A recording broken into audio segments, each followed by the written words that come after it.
Welcome to the United States of Tiffany. Our commentary offers a humorous take on wrestling. Please note, we're not bullying or attacking the wrestlers. We're engaging with the choreographed sport and its storylines. Our jokes and observations are about the characters and storylines, not the real people behind them. Tourists and citizens alike, welcome. Enjoy the show, and remember, it's all in good fun.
Hello, how are you?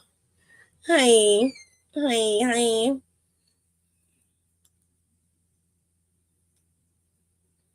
Good night, mother. Okay. I'm gonna give y'all some time to come on in. And we're gonna chitty chat. We're gonna converse.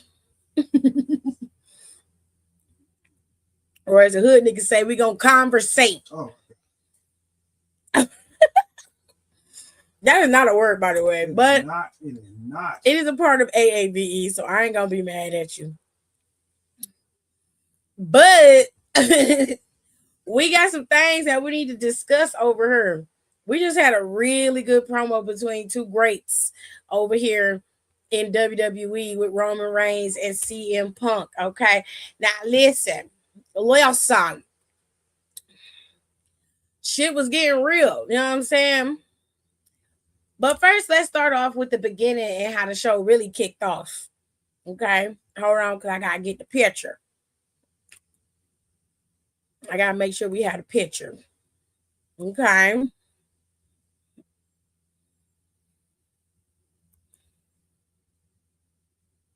Hold on, they ain't even got it up here.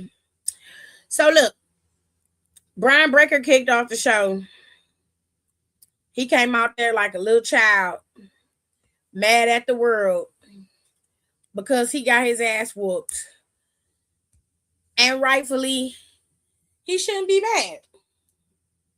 You know why? Because when all of this went down at the previous pay-per-view with Survivor Series War Games, he had no issues with the person interfering. Why? Because he wasn't the one who had to suffer the interference. So now the tables are turned, and he the one that's getting his ass whooped. Oh, what's the problem? Adam Pearce has it out for me. No, baby. No. For once, Adam is doing his job. Adam said the numbers are picked at random. Brian picked his own number. There's no way that Adam Pearce could have set him up. The only way I could agree with that is if Pearce actually handed them the numbers. But we watched Damian Priest pick his number. So we know for a fact, or at least we can conclude, that they picked their own numbers, to which Brian Breaker admitted to, as did Adam Pearce.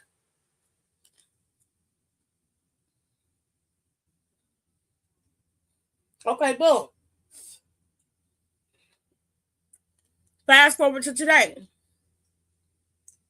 Breaker comes out there, literally holding the show hostage because he mad at the world. And I was like, If someone could have predicted that Braun Breaker was going to be like this. Oh my God.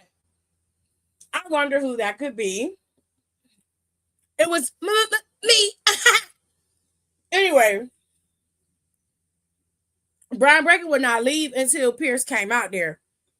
Now, everybody pretty much was trying to tell him, yo, fam, you got to calm down.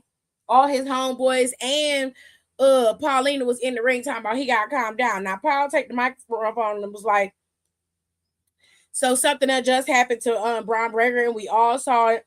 Braun Breaker's not the problem here. Adam Pearce here. And I said, that's not what I got from it. Not at all. You see, Adam came out there, and then as Braun Breaker was demanding he come out there, Braun Breaker's like, you got 3 seconds to come out there and talk. He comes out there, and Adam said, you've embarrassed yourself enough. And I was like, ooh, uh-oh.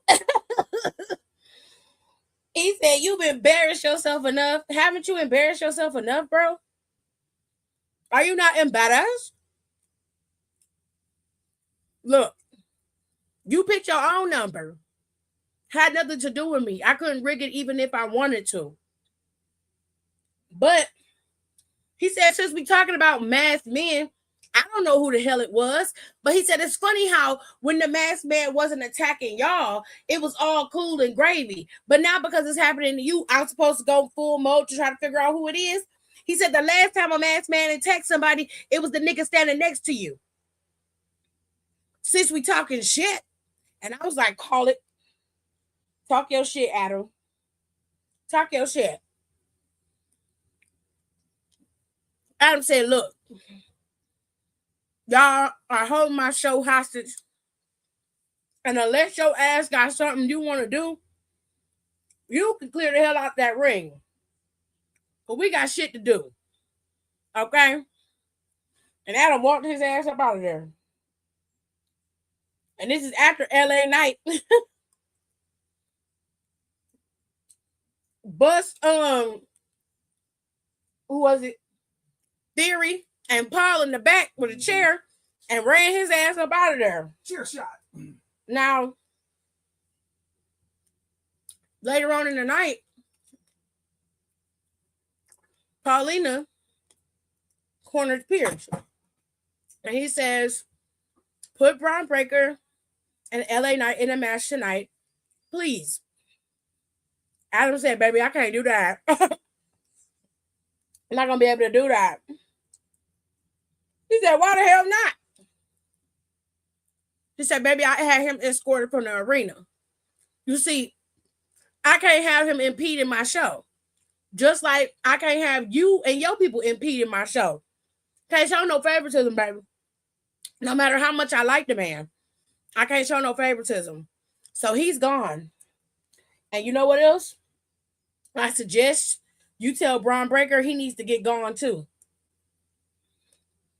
Okay? Man. Child. I was like, finally, Adam got some cojones grandes. Girl. Anyway, let's move into the show. Because the only other time we see Braun Breaker again is when they're in the back and Paul is trying to get him to understand that he has to calm down. And Paul and motherfucking Brian ain't trying to hear that shit. Paul is like, you have to listen to me. If you go back there and start some shit, you are going to give him more ammo to keep you down. You have to listen to me. Braun Breaker said, I don't give a damn. I'm going back there. And that's the last we see of him. We don't know if Adam dead or if Braun Breaker is just running around the back acting a damn fool. We don't know. Because they didn't give us nothing else, child. They were like, here, open up. Here. That's it. You don't get no more. That's how they fed us, baby. Anyway, we had this match with El Grande Americano and Javon Evans. Good match between the two men. Love Javon Evans down. A few nights removed from a very epic Royal Rumble, Javon Evans showed up and showed out. He was the Iron Man this year for this match, lasted 40 plus minutes in the Rumble. He did exceptionally well considering his counterparts and how well the men's Royal Rumble was booked. He did exceptionally well in that match. I was very proud of nephew. Very proud of him. So, as El Grande Americano was getting ready to try to close in on a win, obviously with the cheating and everything in between, the original El Grande Americano showed up, all extra buff and shit, with a beard. He provided enough of a distraction for Javon Evans to get the drop on El Grande. And the referee saw the metal plate in El Grande's hand. He took it from him. So Javon was able to hit the OG cutter, and it was game over. Javon Evans has beat every single member of the group of El Grande Americano. And where this goes for Javon Evans, I'm not sure. But I have a sneaky suspicion that he probably would be put on Dominic Mysterio next. Speaking of Dom, we're going to play skip around for a little bit. Let's talk about it. Trick Williams. Let's skip around for a little bit.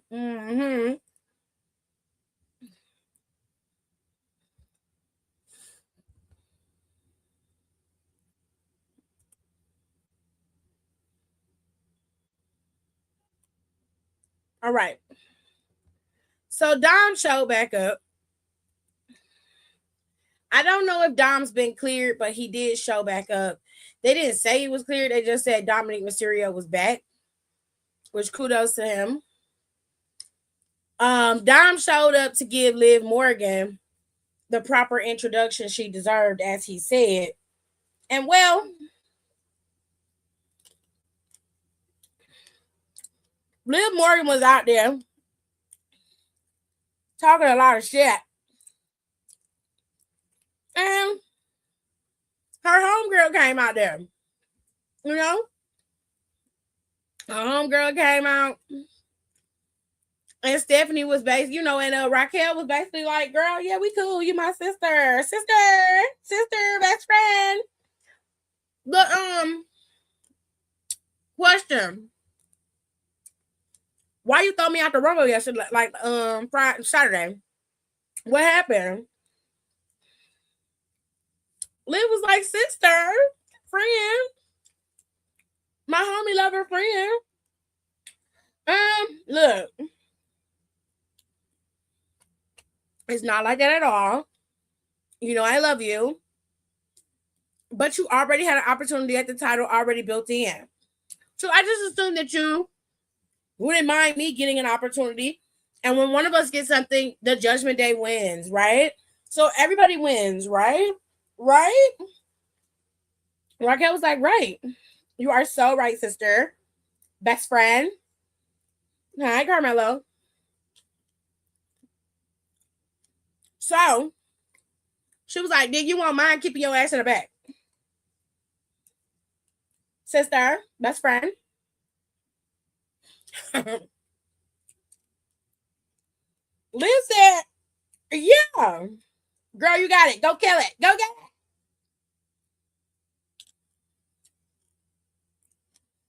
Now, Liv Morgan was out there for a minute, basically saying she didn't know who she was going to choose yet because there was a lot to consider. But she was going to head over there to SmackDown, and have a little conversation and look around, assess the field. Sure, Jam. So then it came to this match.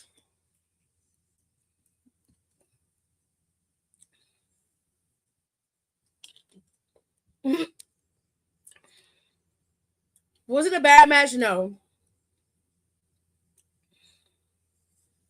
I low-key wish it wasn't a street fight. But it was. Really? And it wasn't a bad match. I just wasn't interested. And that's mainly because I knew where it was headed. So it took me out of it. But I will say that Raquel looked very dominant in the match. I will give them that. However, she was not able to win and or capitalize on all the momentum that she had picked up heading into this match. Now, Raquel is no longer a contender for this championship, but her homegirl got a free ticket to WrestleMania, to which I know Raquel is probably burning up on the inside. Now she gonna blame them because she told them to keep their ass in the back. And had Liv not got on the apron and distracted her, she might have been able to turn things around and get the win. But unfortunately for her, we'll never know.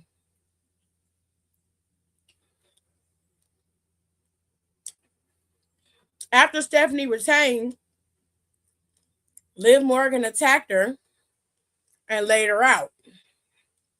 And this is what we saw.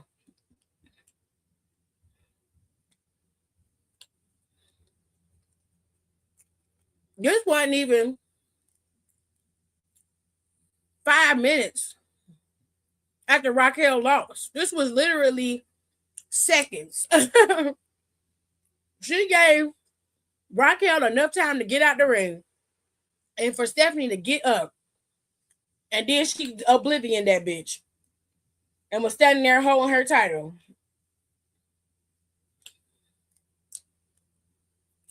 And what they should have did is put the camera on Raquel so we could see her face. Because, baby, that's messy. That is messy as fuck. But I expect nothing less from from Liv Morgan. Now,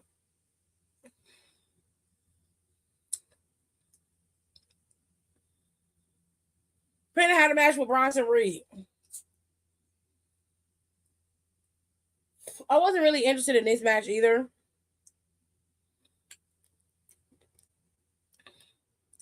I highly did not care about it.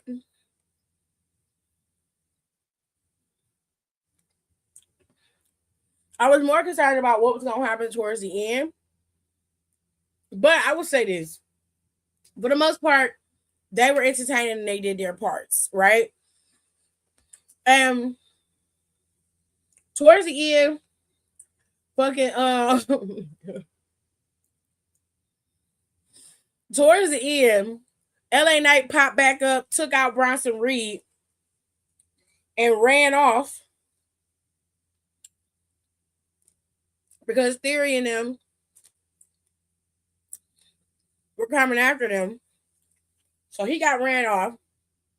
Braun Breaker was nowhere to be found.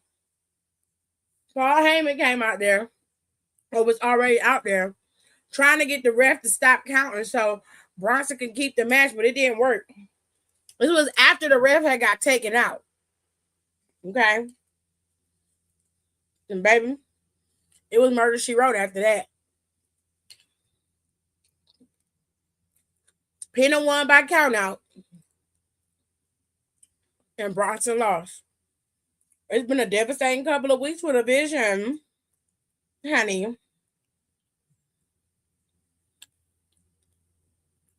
I do not know where we go from here. Home. Not home.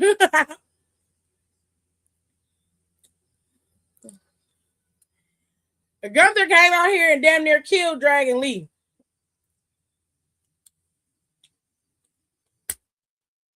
Baby, that man was hanging by his feet.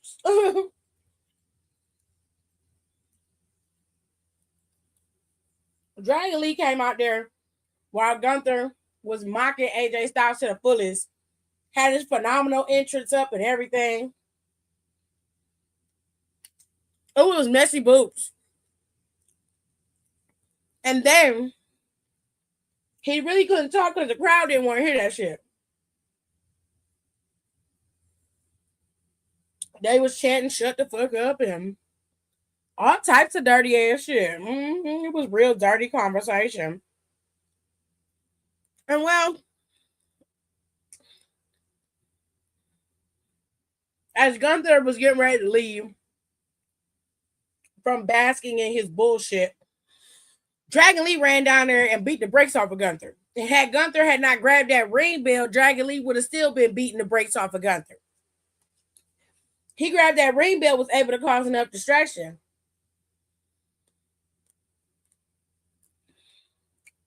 Put that nigga Dragon Lee in that headlock. And he did it 3 times. Then he got him in there. He was in the ring. They trying to keep him back. And he headlocks him over the ropes. And Dragon Lee was caught. So his feet started to dangle. And Dragon Lee literally looked like he was dead. It was a very jarring scene. I'm like, these niggas done killed him. They done committed murder. I wanted that song to play. Oh shit, this nigga's dead, y'all. I'm sure somebody did it already. Oh no, and it happened, and it niggas died. Ain't never died before. Ooh, bitch, I'm gonna put that over my video before I post it. Girl, he was dead. You hear me? Child. Gunther walked away very angry and satisfied, obviously. So, of course, we're going to see Gunther and Dragon Lee probably go at it next week. Now, the tag team titles are going to be on the line next week. Big Jim's going to be back and ready to roll. And Alpha Academy is going to be going after that. But, baby, we were supposed to have a tag team match with the War Raiders.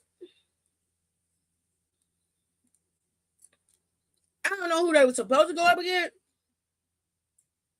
But Oba Femi went out there and decimated both of them niggas. Easy. I was like, oh my God. What is happening? Messed him up, child. Laid out Eric, threw Eric across the room, child. Took Ivar's big ass and tore him up. I said, God damn. Ooh. He beat y'all ass. He beat y'all ass. That big black man beat y'all ass this Black History Month that we saw an ass whooping on TV today. I appreciate you. Thank you.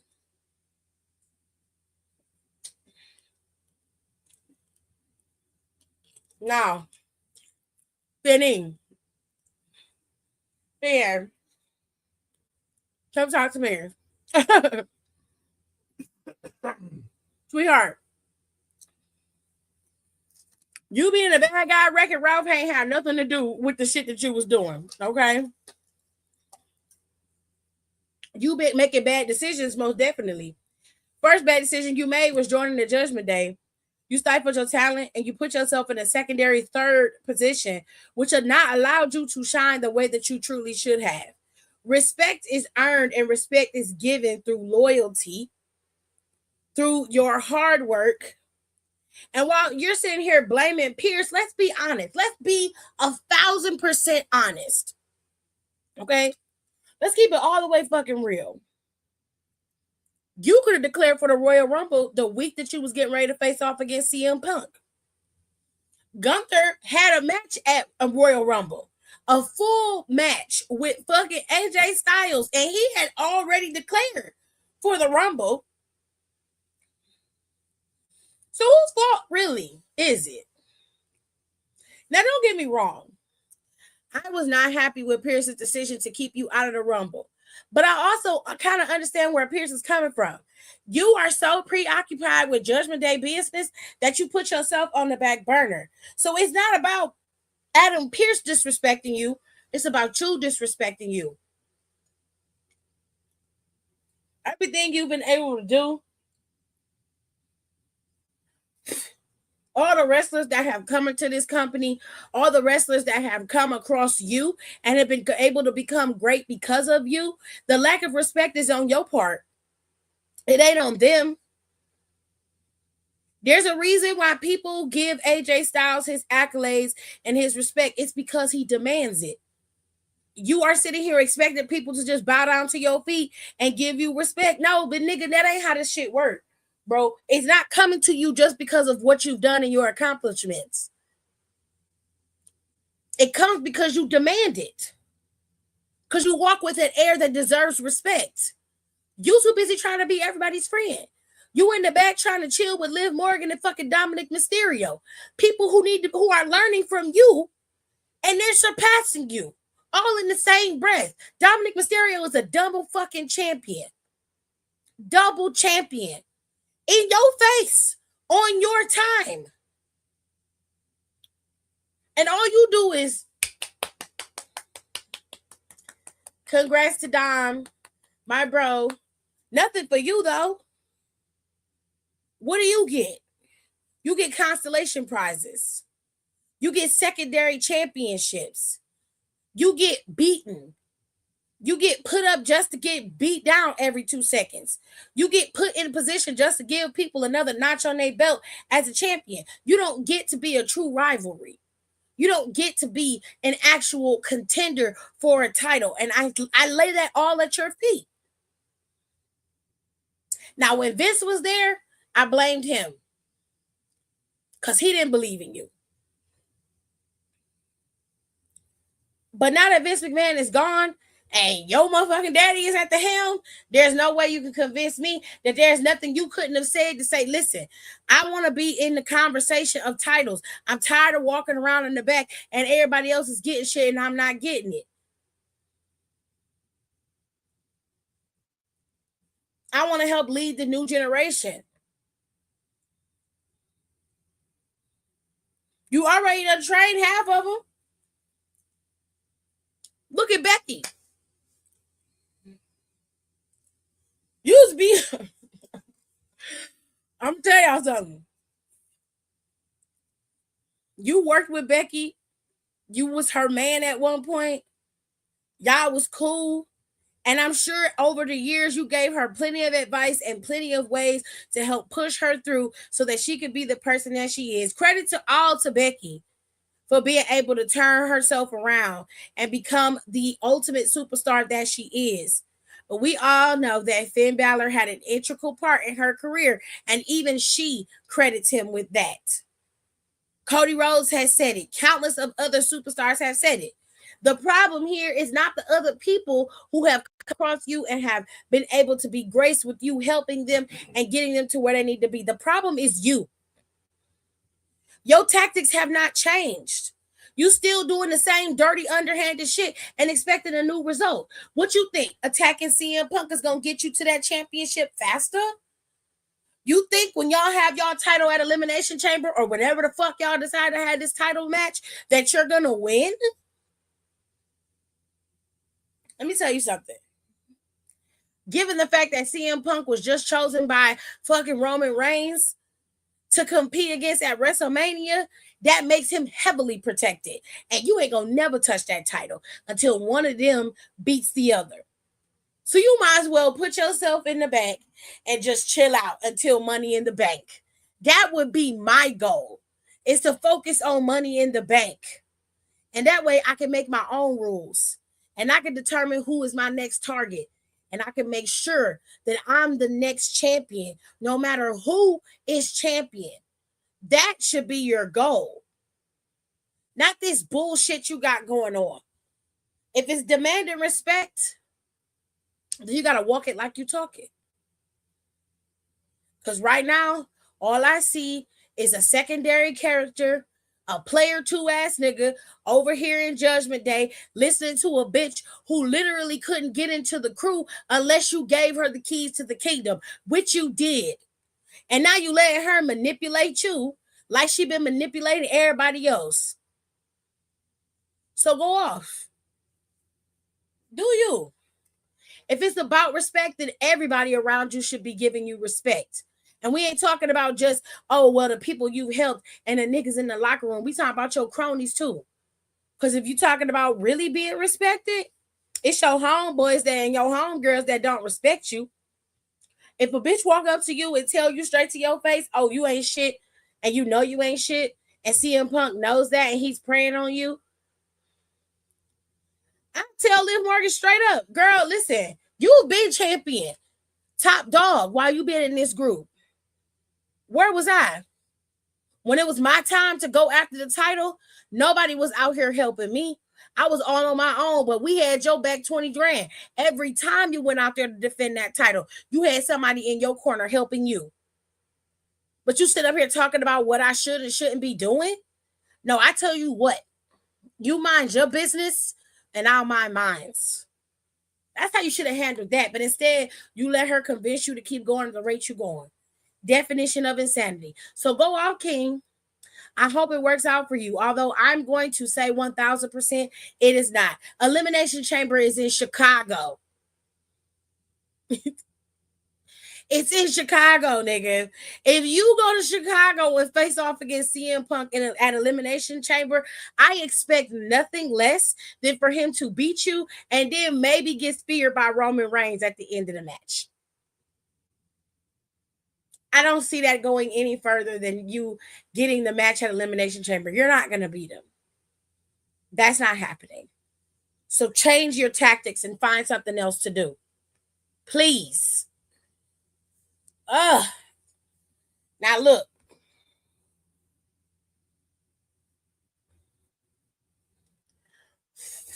Roman Reigns came out there and was very brash and very arrogant, honey.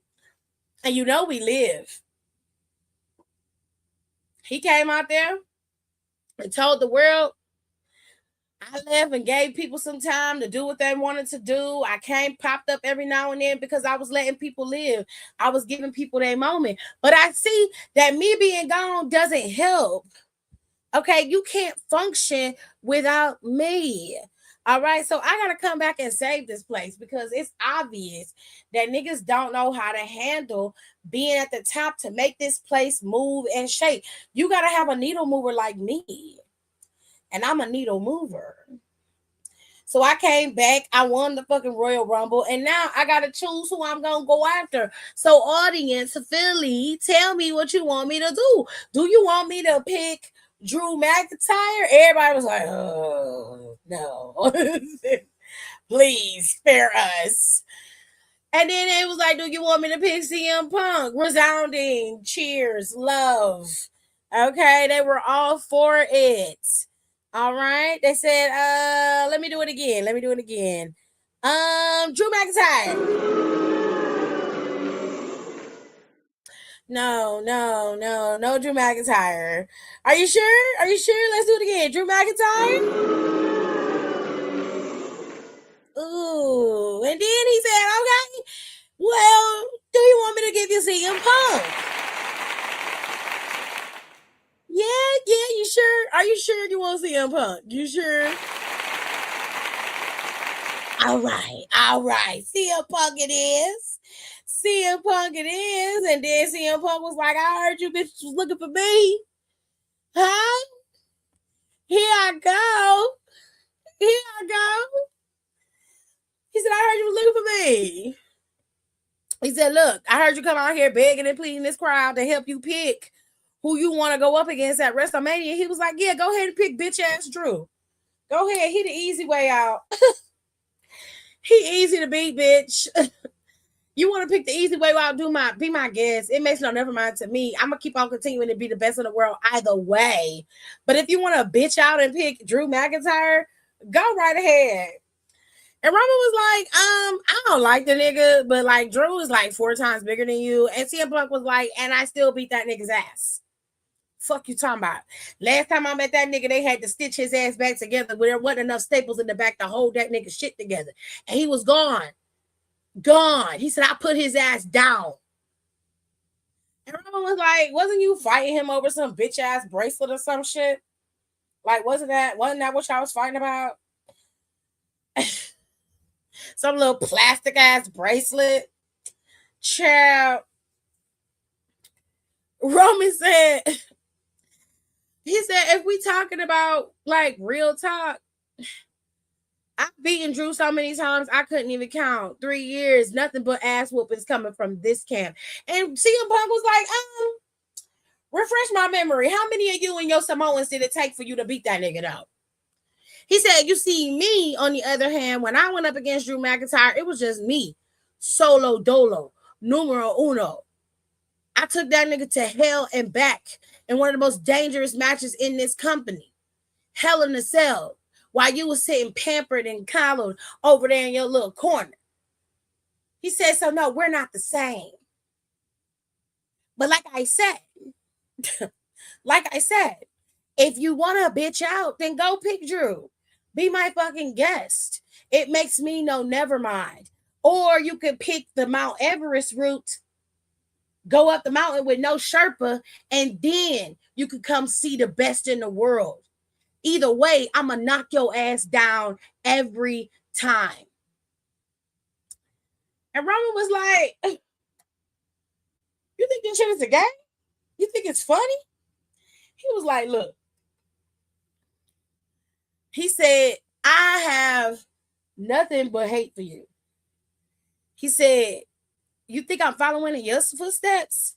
Now, he said all of this because CM Punk was like, I was champion for 430 plus days with Paul Heyman by my side. You was champion for 1,300 plus days with Paul Heyman by your side. Do you notice the similarities? My God, I can tell you right now that you, my guy, was the one following in my footsteps. You were following behind me, the legacy I left. Not only that, but I brought your ass into this company. I brought your ass in here in the Shield. And without me, you wouldn't be here. So you're welcome. Congratulations. Papa's proud of you. I was like, bitch, them fighting words.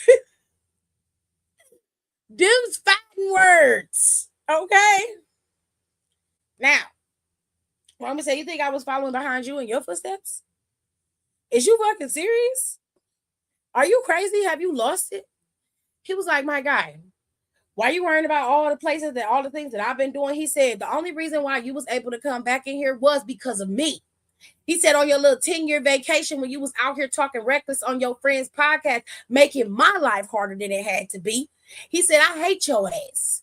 Always have, always will.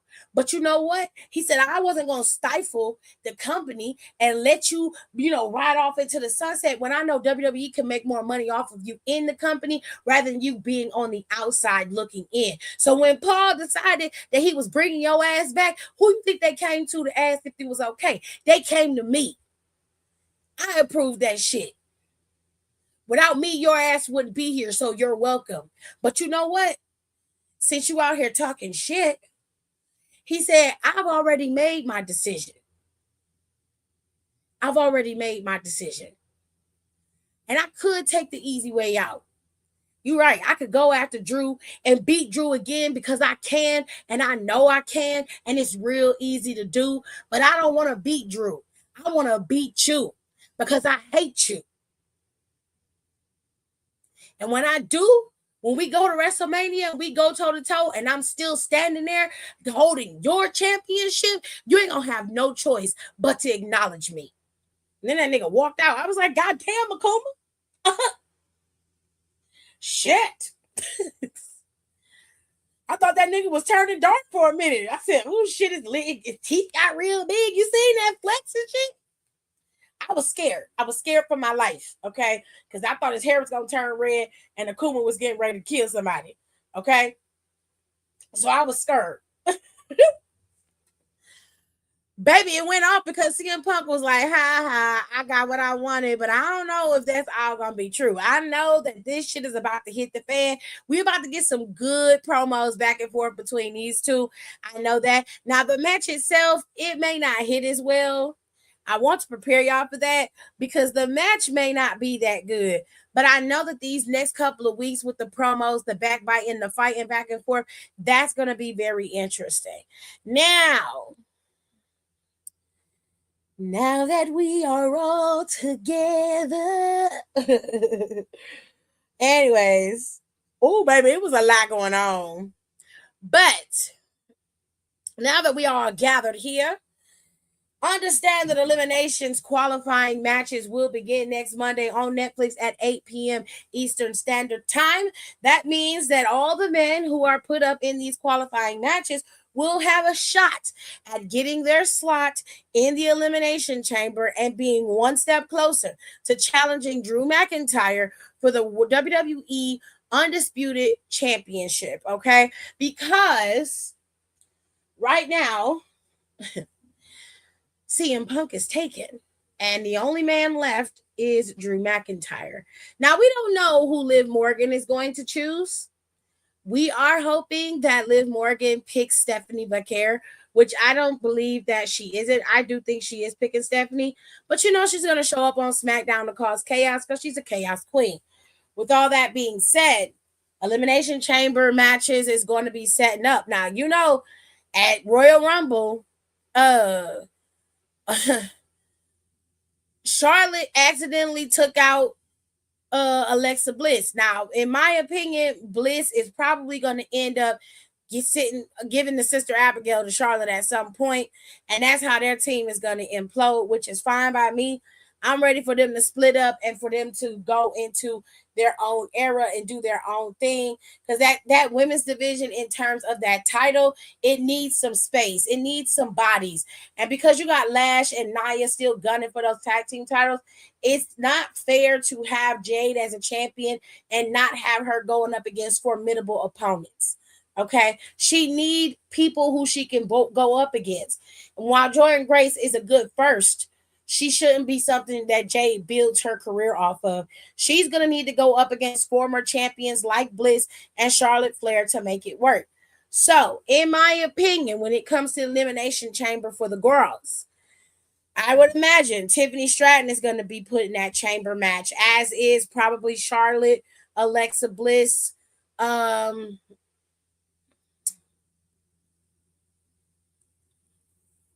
I put Tiffany, Charlotte, Alexa Bliss.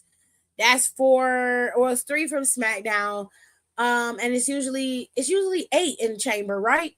No, it's 6. 4 in the pods and 2 to start. So we got 3. We need 3 more.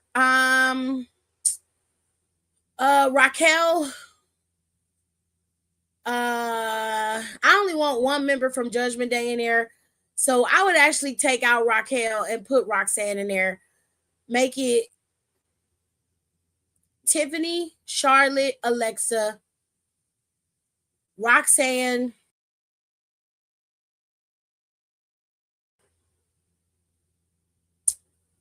and I'm gonna need a big name in there. Oh fuck, who else would I put in there? You can put Oscar in there. Round it out with Oscar. Those are the 6 that I would put in there. It's no shade to Rhea or Io, but I wouldn't put either of them in that chamber, mainly because they're already tag team champions and they're more than likely going to be facing off against the Bella Twins. Let me tell y'all something. I don't like them hoes, so they're not going to be graced on my page anywhere. They had a little segment over on Raw. Terrible segment, if you ask me. Everybody was happy to see him. I don't give a damn about them being there. If you ask me, they could have been brought the Bella Twins back. She did not have to debut at fucking Royal Rumble. I felt like she should have debuted on Monday Night Raw if you wanted to give her a really huge pop like that. But like, it was a shitty segment. It was dumb. And I just wasn't a fan. I wasn't a fan, and I didn't care for it. But go off, whatever makes y'all happy. They was out there talking, and they talking about they going after the tag team titles. Great, love that for you. Just go do something so you off my screen, please. Not you had the TV on mute.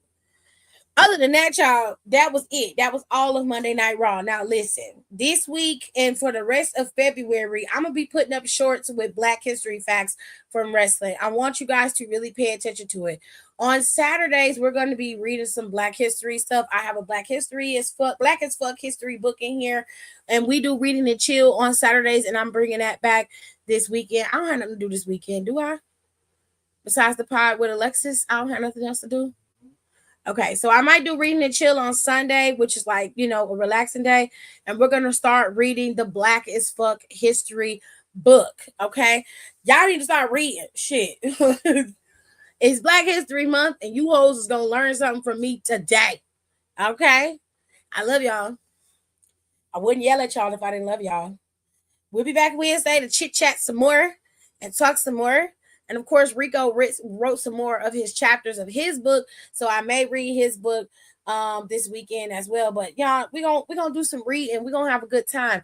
Y'all gonna get y'all some wine and some cookies and stuff, and put me up like a podcast while I live stream. And we're gonna read the Black as Fuck history book and talk about a chapter or two that we read. Okay, but other than that, we got a couple things coming down the pike. There's a new Wrestle Eats coming up very soon.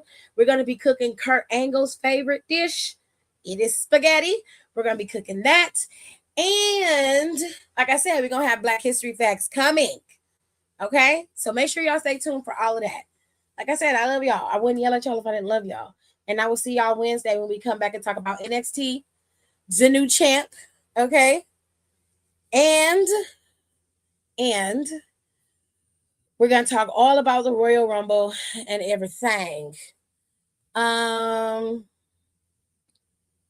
Well, Wiki girl, you kind of missed Rumble Talk. We talked about Rumble right after the Rumble happened. But what you can do Wednesday is when I come in Wednesday, if you want to talk about it, we'll talk about it. Okay? So I will see you guys on Wednesday. Make sure you guys keep up with NXT so we can talk all about the tea over there. All right? Bye. Thanks for tuning in. Don't forget to rate, comment, and subscribe for more wrestling content. Check out our merch and consider becoming a member for exclusive perks, special emojis, and members-only content.